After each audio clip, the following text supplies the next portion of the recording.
साधु बाबा बैठे थे, किसी ने आके राख डाल दी, तो राख डाल के चला गया। बाबा देखो आपके ऊपर राख डाल दिया। बोले कृपालु है। इसी समय शायद अंगारे बरसने होंगे, उसने अंगारों को राख बना दिया। दयालु पुरुष है वो, राख डालने वाला दयालु पुरुष है। अंगारे बरसने होंगे, उसने अंगारे ठंडे किए और राख बना के डाल दिया। कितना दयालु है वाह प्रभु। तो दयालु होकर राख बरसा के गया। वाह। किसी ने आके कहा महाराज तुम तो ऐसे हो खूब। महात्मा हंसने लगे कि भैया तुमने आज पहचाना मेरे को, ऐसे ही है। और भी बहुत कुछ गड़बड़ है, लेकिन कुछ तो आपने जानी। भक्त लोग तो बस आप ऐसे हैं प्रशंसा करते हैं। तुमने ठीक से पोल पट्टी खोल दिया। ये प्रशंसनीय शरीर क्या है, इसमें तो सब ऐसे ही। तुम नाम नहीं ले सके, ऐसी चीजें भी है। अंदर मल भी है, मूत्र भी है, थूक भी है, लीट भी है, 5 भूत है, मन भी है, कपट भी है, बुद्धि भी है, राग द्वेष भी है, सब भरा है इसमें। तुमने थोड़ा ही बोला है, ये तुमने बड़ी दया की। महात्मा की दृष्टि ऐसी होती है, लेकिन जो वाहवाही का गुलाम होता है ना, उसको तो गुरु भी कुछ कहे तो परेशान हो जाएगा। सब दुखों की एक दवाई, भाग जाना सीखो मेरे भाई। राम जी समझ गया बात को? हाँ। तो ये 6 सद्गुण आ जाएंगे अगर अष्टदा प्रकृति का पोल जानकर उससे। तो एक बात सीधी समझ लेना, हवाएं चल रही, फूल खिले, वसंत बहार है। गुरु ने कहा वापस तू अंदर आ जा। बाहर की बाहर तुम आंखों से दिखती है, लेकिन होके बदल जाएगी। तू अंदर आ जा वापस, तो देखो ये बाहरों को बाहरपना कौन देता है। हाँ, धारणा करो तो इस स्वर्ग के अप्सराएं और स्वर्ग का नंदनवन भी दिखता है। तो अंदर आ जा अपने मय में। आंखों से तो बसंत ऋतु की शोभा दिखती है, लेकिन वो तो फूल झड़ जाएंगे, बसंत ऋतु बदल जाएंगे। तो अंदर आ जा अपने मय स्वरूप में।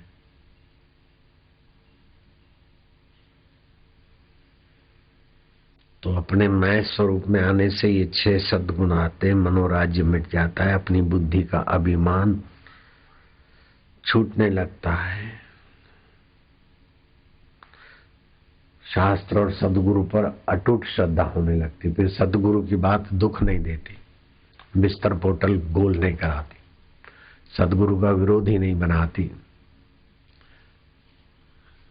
सदगुरु की बात अंदर में विरोध उपद्रव पैदा नहीं करती। अनुकूल कहे तो बापू बद्दू बराबर कहे છે, नहीं तो कह रहे मारा अंतરના बापू तो મારી સાથે જ છે। બાપુએ તમને જે કહ્યું, પણ મારા અંતરાત્માના બાપુ છે ને મારી સાથે, બધું બરાબર છે। मन भावन आज्ञा बापू भगवान है, और अपने मन के विपरीत आज्ञा दी तो બધું પોતાની રીતે સેટિંગ કરવાનું બધું। तो ये अहंकार विमुढ़ात्मा कर्ता अमिति मन्येत। अहंकार से अपने को जोड़ दिया, भावनाओं से अपने को जोड़ दिया, शरीर के साथ, संसार के साथ, बुद्धि के साथ। दुनिया लुंडी अभी बोलूंगा ने तो बस हरीफ उसका ध्यान देगा, लुंडी वाला। अब बधु बोलूंगा तो बधु वाला ग्रुप ध्यान देगा, क्योंकि बुद्धि में उलझे हैं, मन में उलझे हैं, अहंकार में उलझे हैं।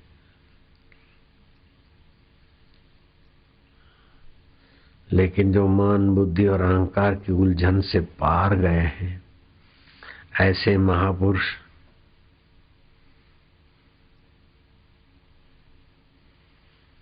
के लिए कुछ भी विपरीत कहो वो सीधा अर्थ लेते। पति जा रहे थे परदेश, बोले तुम्हारे रहने खाने की क्या व्यवस्था करके जाऊं? बोले मैं जब तक जीऊं तब तक कर लेना, मेरी कर लेना। बोले इतना सारा तू जिएगी तब तक कि मैं कैसे करूंगा? तो बोले फिर जो मेरे मरने के बाद भी मेरी व्यवस्था करता है और अगले जन्म में भी किया था, उसके भरोसे छोड़ के जाओ, क्या चिंता करते हो?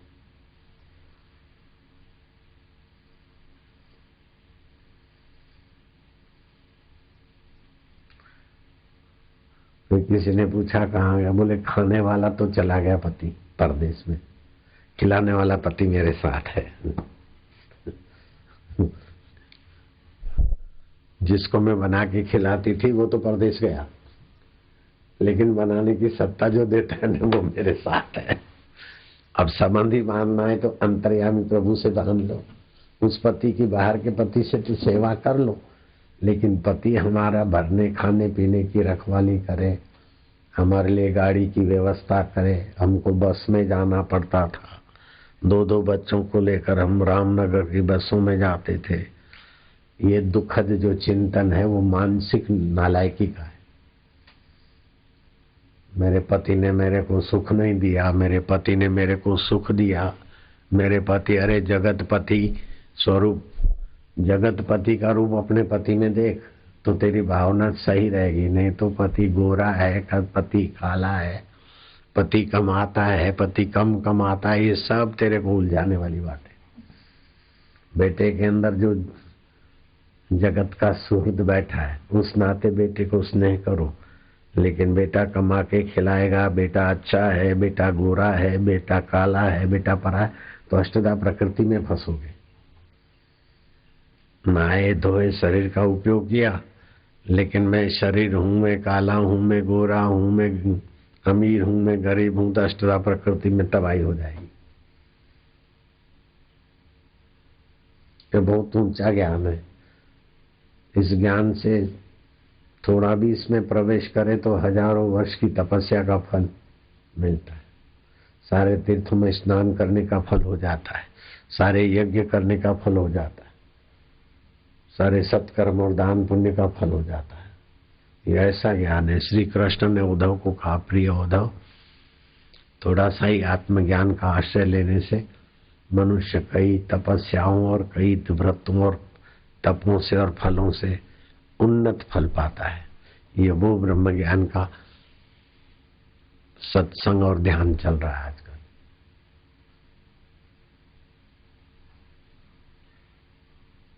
ध्यान तो अच्छा है, लेकिन ध्यान में सत्संग का ज्ञान नहीं होगा तो ध्यान ये 6 सद्गुण बढ़ाएगा, लेकिन सद्गुण फिर कम हो जाए।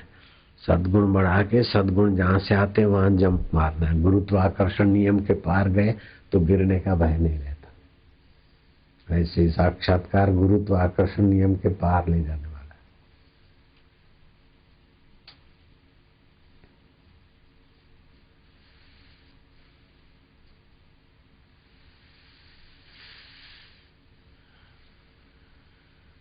साईं कंवर राम थे, सतराम दास उनके गुरु थे। गुरु का चिंतन करके वो गाते, नाचते गाते, कई शब्द कविता वविता बोलते और नाचते। फिर लोग उनके गोद में बच्चा देते, लोरी देने को तो लोरी देते थे। तो भाई बच्चे की माँ रुपया 2 रुपया उनको देती थी। तो ऐसे रात भर में 100 200 300 रुपया 500 रुपया, वो जमाने में 500 रुपया मतलब 5 तोला सोना, 1.5 लाख रुपया हो गया अभी का। फिर सुबह गरीबों में बांटते थे। तो एक भाई ने देखा कि मेरा बच्चा दूध पीता नहीं, डॉक्टर ने देखा वो तो मर गया है, अब क्या करें। तो कंवर राम की भगत है, वो नाचते और बच्चों को लोरी देते। तो छोटे बच्चे को, मरे हुए बच्चे को कंवर राम की गोद में दे दिया लोरी देने को। तो कंवर राम की आदत होती थी लोरी दे के फिर बच्चे को हंसाकर माँ की गोद में देते थे। तो मरा हुआ बच्चा था, उनको पता नहीं था। फिर लोरी वोरी गाई और फिर यहीं पर देखा तो बच्चा तो आँख ही नहीं खोलता, हंसता ही नहीं। तू थमो तू थोड़ी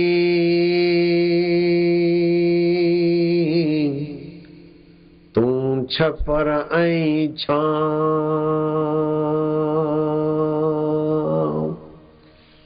आऊं गुजारो काम ओ सबकी मालूम तो है। मिलना हो वही तो मिलो रे भाई साधो यही मिलन जी वेला रे। मनख जन्म हीरो हाथ न आवे फिर 84 लख फेरा जी।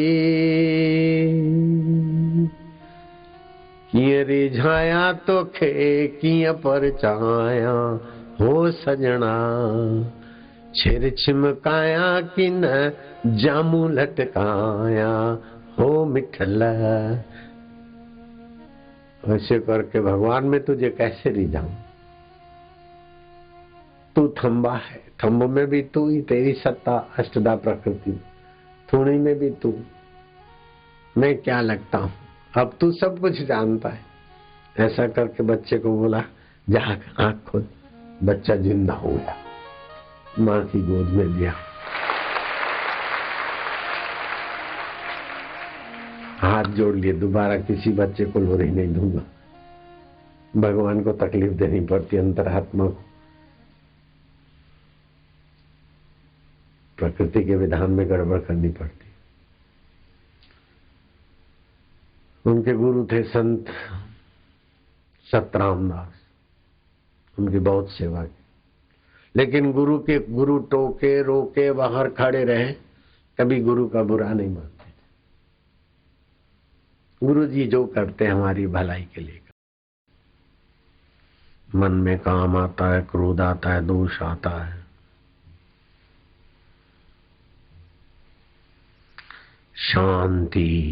शांति परमात्मा की शांति में रहने से विवेक प्रखर होता है। हमारी हुई बुद्धि सात्विक होने लगती, वैराग्य आता है। फिर मन में काम क्रोध नियंत्रित होता है।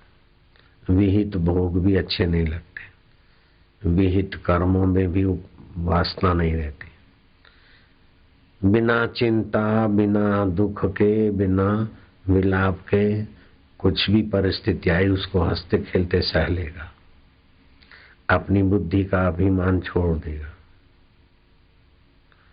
शास्त्र और सद्गुरु के वचन पर अटूट विश्वास हो जा,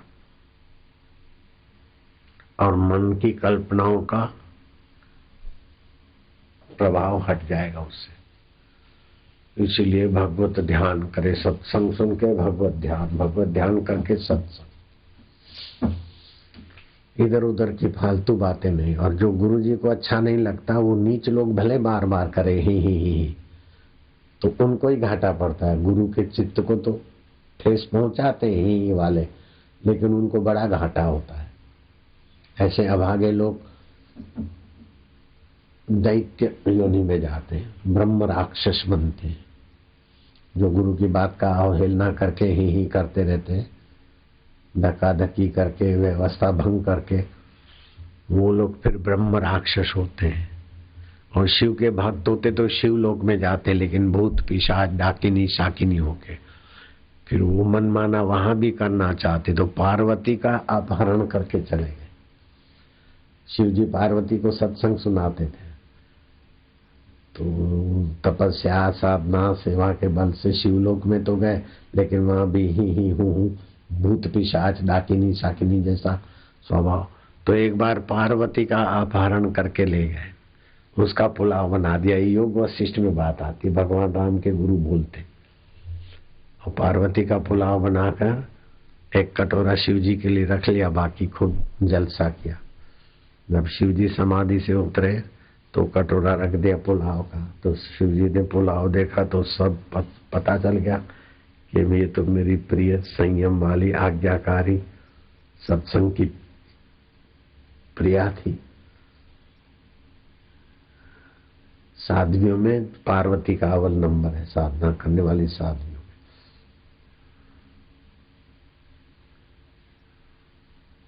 और इंद्रियों को वश करने वाले में गणपति का पहला नंबर है।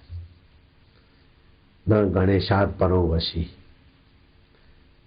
इंद्रियों को वश करने में काम, क्रोध, लोभ, काम, विकार आदि गणपति की बराबरी का कोई नहीं। न गणेशात् परो वशी। और साधन संयम में, साध्वी बनने में, तपस्या में, शिव जी को पाने में, तपस्या करने में सती की बराबरी कोई नहीं। तो ऐसी सती को सत्संग सुनाते और वो तो ही वाली को तो दूर रखते थे। तो ही वाली ने मिलकर सती का अपहरण कर लिया, सती का पुलाव बना दिया और कटोरा शिव जी के लिए रखा। शिव जी ने देखा तो पार्वती को पुलाव बना कर आए। जरा सा कड़क आंख की तो अलम्बुशा ने पार्वती का जो नाक खा गई थी, नाक निकाला, किसी ने आंख निकाली, किसी ने उंगलियां निकाली, किसी ने दाएं हाथ का अंगूठा निकाला। जो जो अंग खा गई थी पुलाव में वो सब निकाल के जोड़ के अपनी संजीवनी विद्या से फिर से पार्वती का विवाह करा दिया। शिव जी ने आशुतोष प्रसन्न हो गए। हम बच्चे थे ना तो घर में देखते थे फोटो, शिव जी और पार्वती के साथ बारात में, कोई तुमरू है, किसी का ऐसा है, कोई फोटो में। अभी फोटो मिले तो एक आधा ला के लगा देना बताने के लिए, मिलता है बाजार में। तो शिव जी का विवाह करने में वही भूत प्रेत ही हूँ वाले, पिशाचनी, डाकिनी, शाकिनी सब ऐसी थी। सत्यतपा ऋषि के सत्संग में विघ्न डाला, तब भी सत्यतपा ने कहा कि हे भूतनियां, कंटकिलियां, जाओ दुष्टाओ, तुम कंटक की वृक्ष बनो। तो जो सत्संग में उठते बैठते, सत्संग के नियम का भंग करते, फिर कंटक का वृक्ष बनने का श्राप मिला उनको। गीता के चौथे अध्याय के महात्म्य में कथा आती है। तो जो नीच बुद्धि के लोग होते हैं उनको गुरु का प्यार मिलता है तो संयम से संभाल नहीं पाते, फिर वो नियम तोड़ते, आगे पीछे दौड़ धूप करते, विघ्न डालते। ऐसे नीच लोगों के कारण तो मैंने मोटेरा में आना भी कम कर दिया। अभी बहुत समय दूसरी जगह रहता हूँ। ये तो शिविर है, कार्यक्रम है तो आता हूँ पूनम में। बाकी नीच लोग ज्यादा तंग करते, फिर आगे पीछे दौड़ धूप है, वो वाटिका तक तंग करते आगे। ये ले लो, ये खाओ, ये पहनो, दुर्बुद्धि।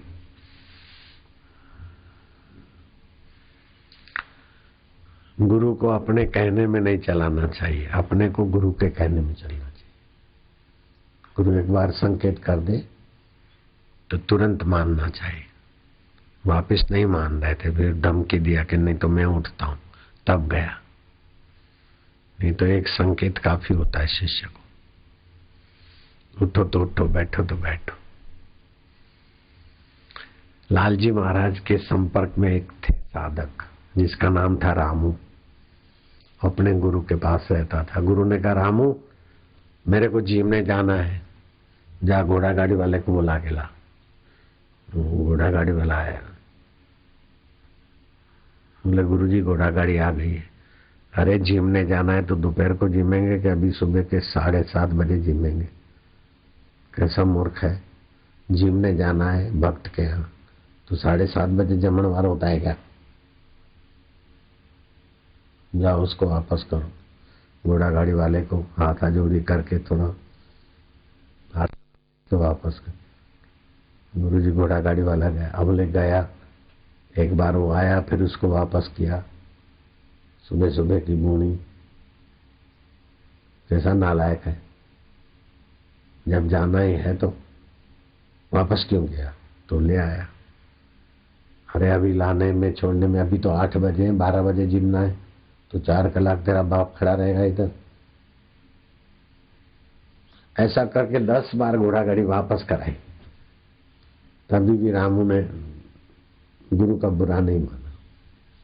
फिर जिमने गए तो भक्त ने 1100 रुपया दक्षिणा दी गुरु जी को और रामू को। 1000 रुपया गुरु जी को, 100 रुपया रामू को, 1100 गुरु का। रामू ने दे दिया गुरु की दक्षिणा। रामू को जो मिला था 100 रुपया वो दे दिया गुरु जी को। गुरु ने 1100 रख लिए। घोड़ा गाड़ी वाला रास्ते में आया, बोले रोको। अभी की बात है, वो रामू का पत्र भी लालजी महाराज ने पढ़ के सुनाया था। बोले गाड़ी कितने में लिया? बोले बाप जी 800 की तो गाड़ी है, 300 का घोड़ा है, 1100 में, लेकिन धंधा चलता नहीं, ब्याज भर भर के मैं थक जाऊंगा, कोई ग्राहक मिलता भी नहीं। बोले ले 1100 रुपया जा। बोले बाप जी मेरी तो जिंदगी सफल हो गई, चल रामू तू चला। रामू ऐसा नहीं बोलता मैं जानता नहीं घोड़ा गाड़ी, नहीं, गुरुजी ने बोला चलाओ तो चलाए। एक वट वृक्ष आया, बोले इधर रोको, भोजन किया, जरा आराम करेंगे। जो गुरुजी आज्ञा। घोड़े को बांध दिया पेड़ पे और गाड़ी में गुरुजी आराम किया। तो फिर थोड़ी देर में तो धूप आ गई। धूप आ गई तो घोड़ा बांधते ना, वो 2 डंडे होते, तो उधर हाथ लगाया, बोले तो इसको तो बुखार आ गया, गाड़ी को तो बुखार आ गया। वो तालाब में से पानी भर गया, घोड़े को दाना खिलाने की बाल्टी पड़ी थी, तालाब में ला ला के पूरी गाड़ी में, वो गाड़ी के 2 डंडों को ठंडा कर दिया। गुरुजी ने देखा अरे ये तो बुखार तो उतर गया, लेकिन अब तो इसमें टेम्परेचर नहीं है, नाड़ी ठंडी हो गई घोड़ा गाड़ी। हाँ बोले ठंडी हो गई गुरुजी। अब शरीर ठंडा हो गया तो आदमी मर जाता है? बोले हाँ गुरुजी मर जा। तो गाड़ी मर गई है? बोले हाँ गुरुजी मर गई। मर गई तो देखता क्या है, लकड़ियां लाओ, घास चारा लाओ, अग्नि संस्कार करें। गाड़ी को जला दी, अग्नि संस्कार कर दिया। घोड़ा लेके चलो। 2-5 दिन बीते, घोड़ा बेच दिया 250 में। बोलो गाड़ी मर गई ना, उसका 12वां करो।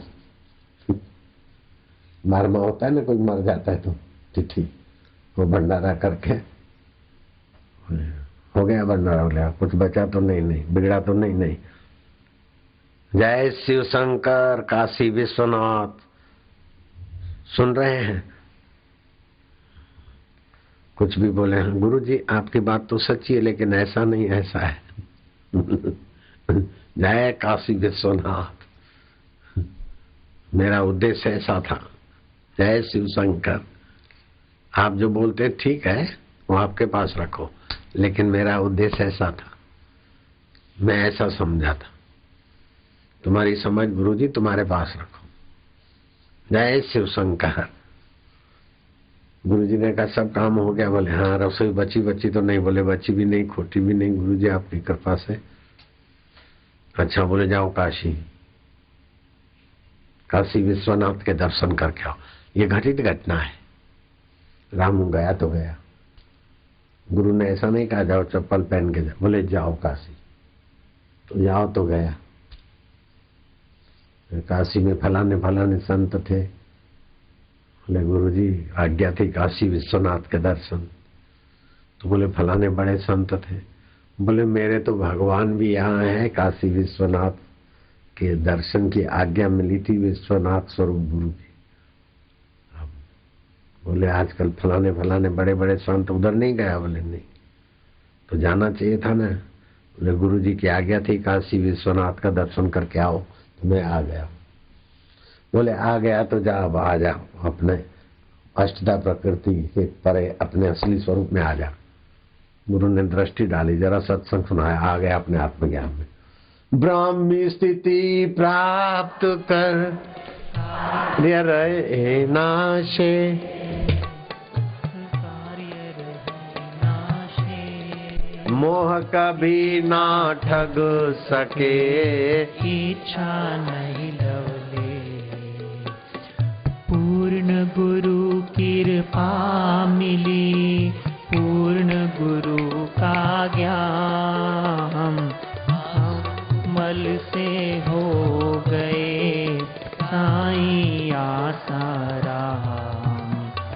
जागृत स्वप्न सुसुप्ति चेते ब्रह्मानंद का आनंद लेते, खाते पीते मौन या कहते ब्रह्मानंद मस्ती में। शांति शांति। ओम। थोड़ी देर ध्यान करो।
ये पक्का निर्णय करो कि सारा जगत आदि भौतिक है, शरीर और वस्तु है, और उसके साथ संबंध मानसिक है।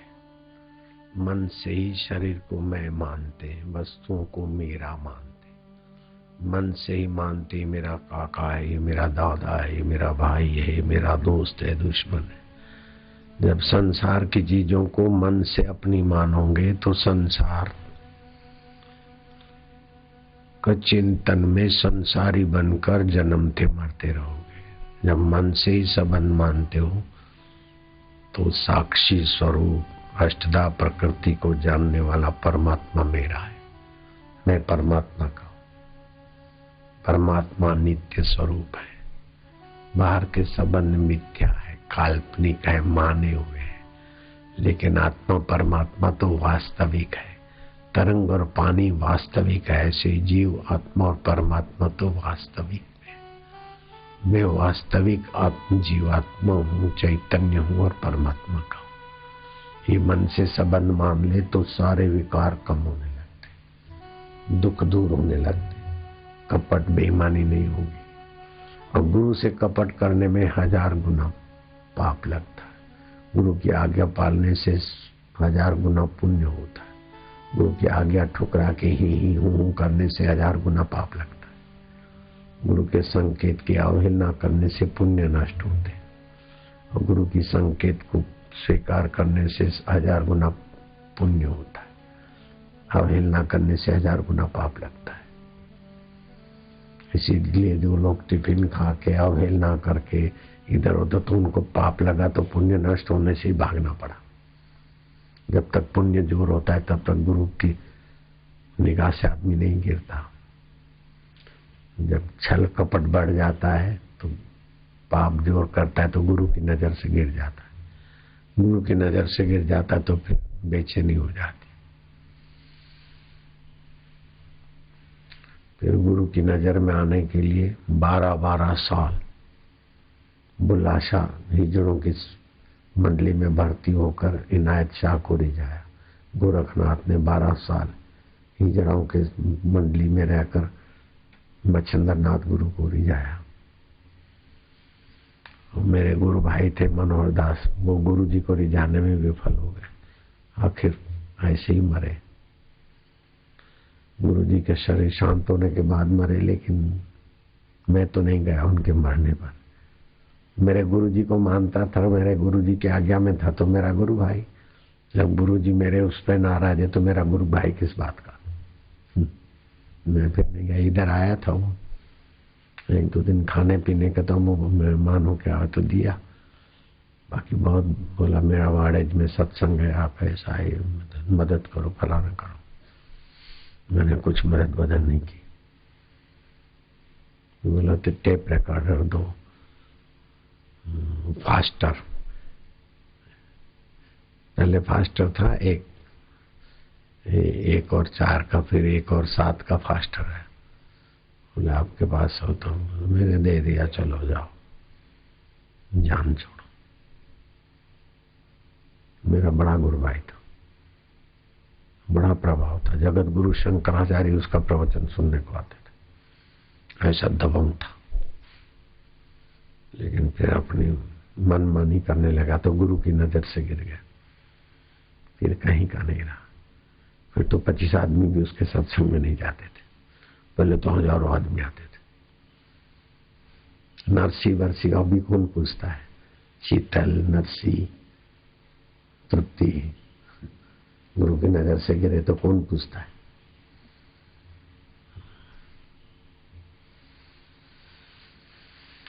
कबीर वे नर अंध है, हरि को कहते और गुरु को कहते और। हरि रूठे गुरु ठौर है, गुरु रूठे नहीं ठौर, बदू बराबर छे। गुरु के आगे झूठ कपट बहुत नुकसान करता है और सच्चाई से बहुत फायदा होता है। गुरु की सेवा साधु जाने, गुरु सेवा क्या मूड बिछाने।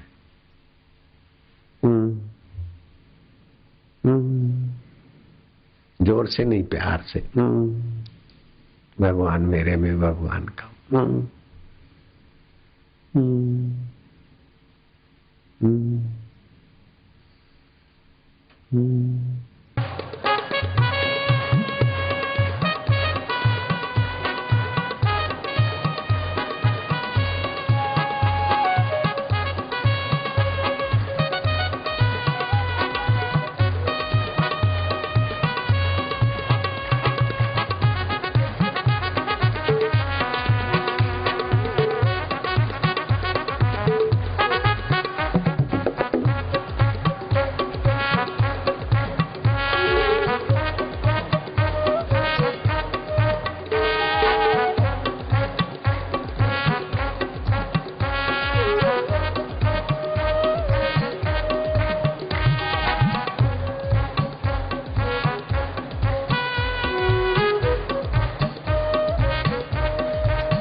हरि ओम प्रभु ओम प्यारे ओम मेरे ओम ओम ओम ओम।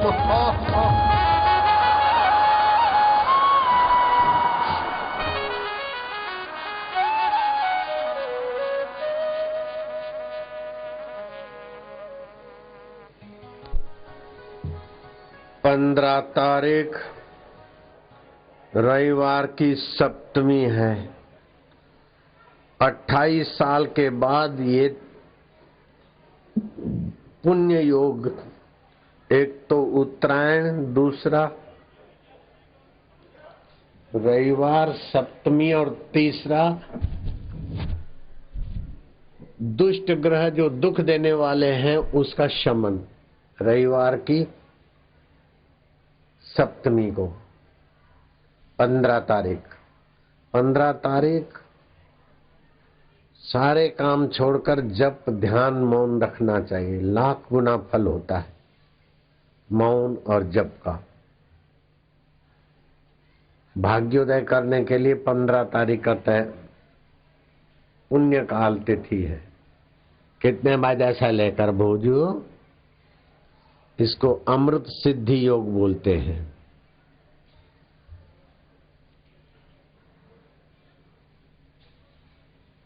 पंद्रह जनवरी मकर संक्रांति पुण्यकाल सूर्योदय से सूर्य अस्त तक, रविवार की सप्तमी, सूर्योदय से लेकर रात्रि तक। सर्वार्थ सिद्धि योग, अमृत सिद्धि योग, सर्वार्थ सिद्धि योग और रविवार की सप्तमी, 3 योग 28 साल के बाद मिले।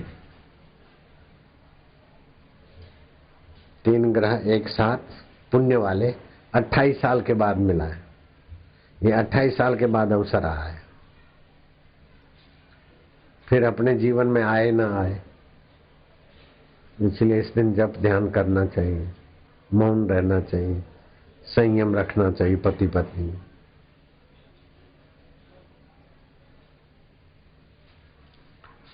पंद्रह जनवरी बड़ौदा समिति जहां हो, 15 जनवरी का सुन लेवे। पुण्य काल है, सिद्धि योग है, अमृत योग है, 28 साल के बाद आया है। उस दिन मौन जप ध्यान। आज 12 है, 3 दिन के बाद तीसरे दिन 13 और 14 बस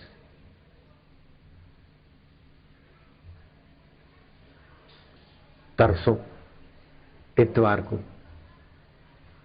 2 दिन बीच में है। 12 तो गई, 13 और 14।